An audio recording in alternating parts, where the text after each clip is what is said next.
Good morning. So they got this this new live feature that tells you, well, we're telling you people that you're online now.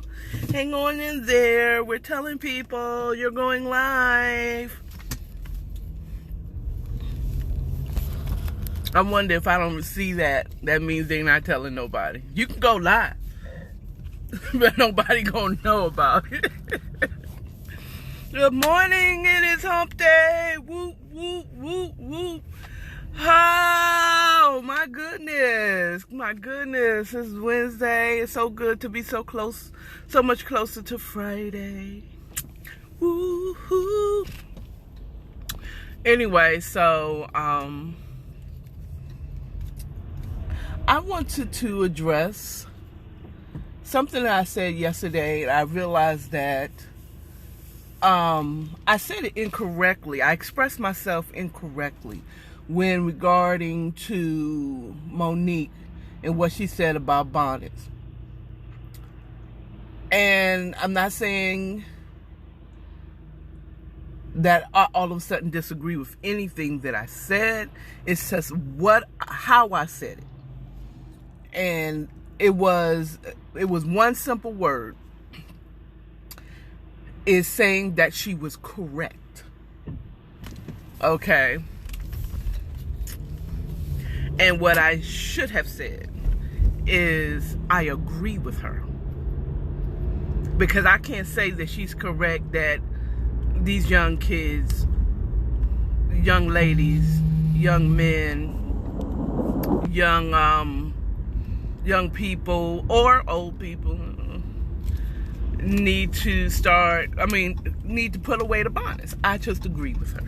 I just want to make that one because that one just stuck out in my mind. I was going to recant on the way home, but that's my time. But yeah, I just want to say that I agree with Monique, not that she's correct, because that doesn't necessarily, just because I agree with her doesn't mean that that is a correct way to live your life. Because you're going to do what you want to do anyway. And you should do what you want to do. I rebuke that in the name of Jesus. Live your life. Don't be concerned about, don't compare yourself against yourselves. In other words, don't compare yourself to somebody else's life and try to live that life. But be able to receive correction. And I think I just saw right before I went live, Flame Monroe, when she was on the Breakfast Club, I want to say it was a couple of years ago, because it definitely wasn't last year. I remember her being on there. That's when I was like, look, I love her, him, them. Okay, because she doesn't identify as just a woman. She's transgender.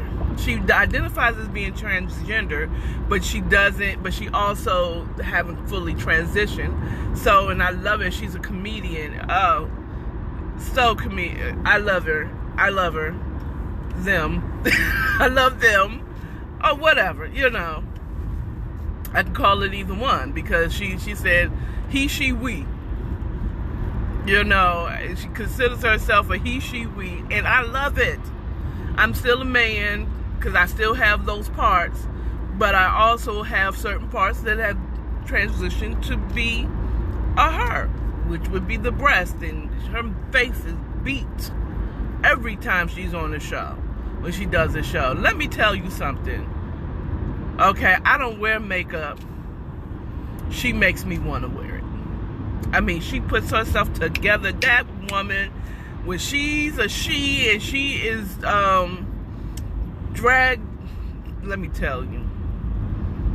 At any rate, what I like about it, I don't always agree with everything she says, because I used to watch her Coffee Time in the mornings on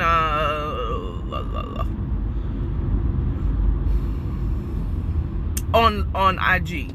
She used to do Coffee Time with Flame Monroe, and some things I didn't I don't quite agree with her, but I still love her because you know what? You can love somebody and like somebody and not agree with everything that they do.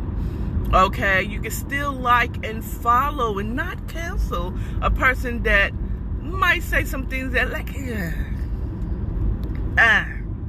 y'all way too sensitive. Y'all can't take a good roasting. I don't personally like roasting myself.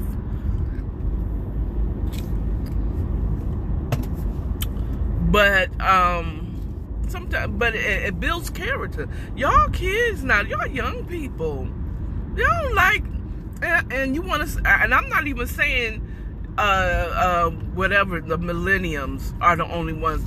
These millenniums came from whatever generation came after mine, and I am not a baby boomer. Okay, don't make me punch you in the eye. Okay. I think I'm considered Generation X because I was born in 72. So, Generation Z, Generation X plus, I don't know. But they came from y'all. And they came from us. These kids that you can't, oh, we won't accept bullying. I mean, I agree when it gets to the point where, but like, as a teenager, and this is definitely not politically correct at all, but every teenager at some point, after being teased, because everybody have things about them that they don't particularly like, you know what I'm saying? It's not, either you're too dark, or you're too light, or your hair is too nappy, or it's too straight, or I don't like that I have one blue eye, one brown eye. And I did know a young lady as when I was a young girl in middle school that had one blue eye and one brown eye, and she was a black girl. I don't like that I'm dark skinned, but I have 1C hair. You know what I'm saying? I'm not from America. I have a foreign accent. I have big hips. I'm too fat. I'm too skinny. Look, everybody has their bag that they carry that they don't like. I have too many children. I can't have any children. And of course, I'm not roasting anyone that cannot have children. But that's the bag that you carry. Bag lady, bag man, bag lady. That's what it was about. Don't be picking up all these bags. You have to let some of that stuff go. But everybody has their bag. Everybody has that something about themselves that they don't like, that is a sensitive part of their lives. And the problem here is we've become so sensitive that no one can don't talk about being dark-skinned girls, or they're going to counsel you. He doesn't marry black women. No, he marries black women. He just marries light-skinned women or racially ambiguous women, and he has the right to do that. I mean, as a dark-skinned, beautiful woman, okay, it took years for me to come into that because I was teased so bad about being dark-skinned, wearing glasses. I mean, look, I went through a really awkward stage in my life. Middle school, elementary, when I was under my mom's fashion sense. Oh God, my mom did not, she loved having her children. She liked having a girl, but my mom couldn't do hair to save her life. And then she had 5 kids, so she couldn't afford to really go get my hair done every week. And she started putting those just for me's in there, and cream of nature perms in my hair, and giving me a jerry curl so she don't have to really take care of my hair. You understand what I'm saying? She couldn't braid. She was horrible when it came to hair. So am I. That's why I'm happy I had a boy. And for a minute there, he wanted his hair cornrowed like little Bow Wow. Answer, no. I tried, though. I tried. And I mean, I remember trying to get his hair under control. And his dad said, just cut his hair. Just cut his hair. And yes, I was trying to. You know, I feel... Short story, memory. My son wanted cornrows, and you know, be honest with you, he did grow up and he got locks. He always wanted long hair. That's more of that. You know, he has locks now. But at any rate, he wanted cornrows like little Bow Wow, and I was trying so hard to cornrow his hair. I'm not. I can do the two to the side, and his hair wasn't quite enough, and I was trying to get my son's hair together so that he can. I did him such a great disservice. I should have just sought out somebody and paid some neighborhood girl that knew how to cornrow a couple of dollars to cornrow my son's hair. That was not my gift. Okay? It was not my gift. Yeah, that's just not my gift. It was so bad. It was so bad. And I think his father, when he was younger, he had lengthy hair at one time. I think his mom didn't really cut it either. So I think he was sitting there trying to, you know, I was trying to get him ready to go with his father for the weekend. And I just saw the pain in his father's eyes. And it was like, yeah. I believe his father was like, get my son's hair cut. You can go anywhere. Just, it shouldn't take no more than $10-something. Go get my hair cut. And it was rare that he stepped up and said, look, woman, go get my son's hair cut. He didn't do it, but he put his foot down on that. He put his foot down on that. He was more concerned about my son's look, and I guess how he was presented, which kind of goes back to what we were talking about yesterday, about being presentable, and your clothes being not worn after just wearing them once, and you know, doing better by how you present yourself. And I'm not a big one on having to have my hair done, you know, and stuff like that. But there's some things that I don't do because my mom taught me better. You know what I'm saying? Now, some things, if you're going out, we had play clothes and school clothes.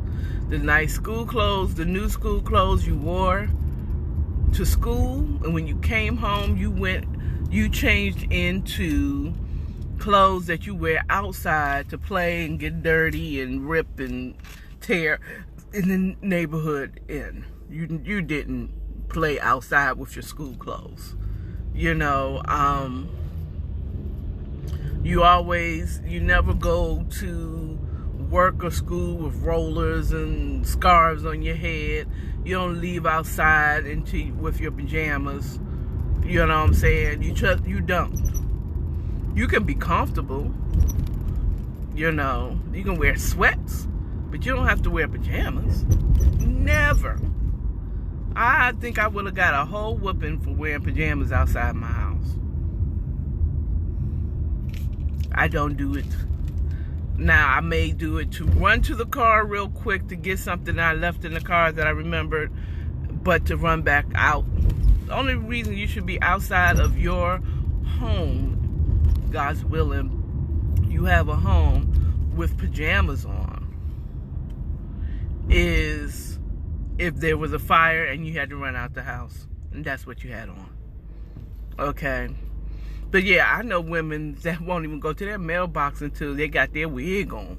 Their mailbox wig. You know what I'm saying?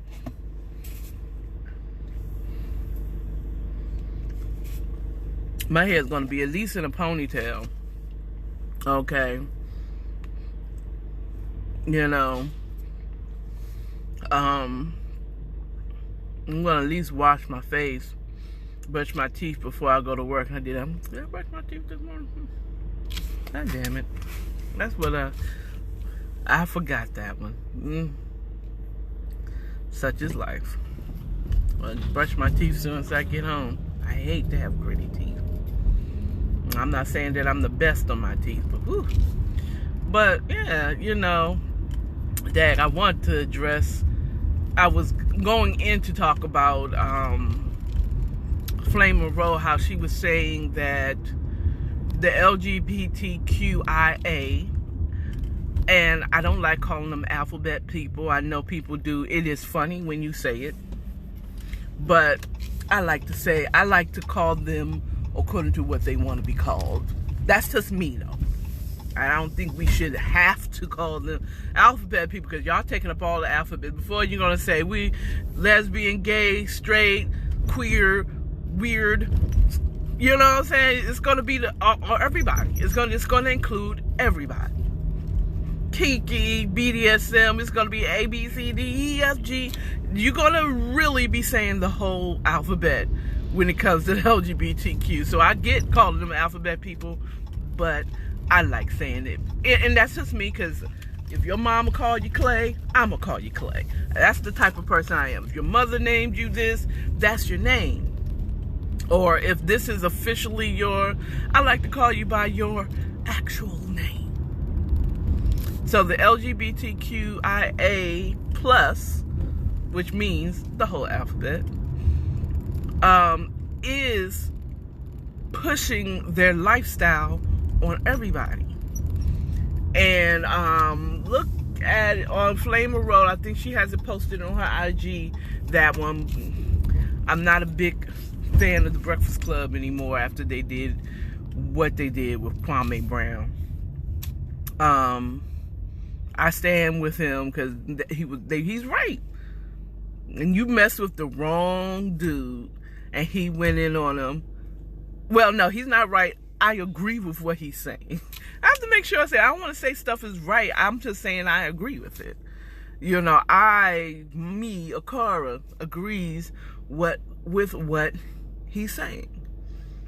You know, and but she said that, and it was nice to hear someone from the LGBTQIA+ community admit we are pushing our lifestyle on people, on America. We're pushing it.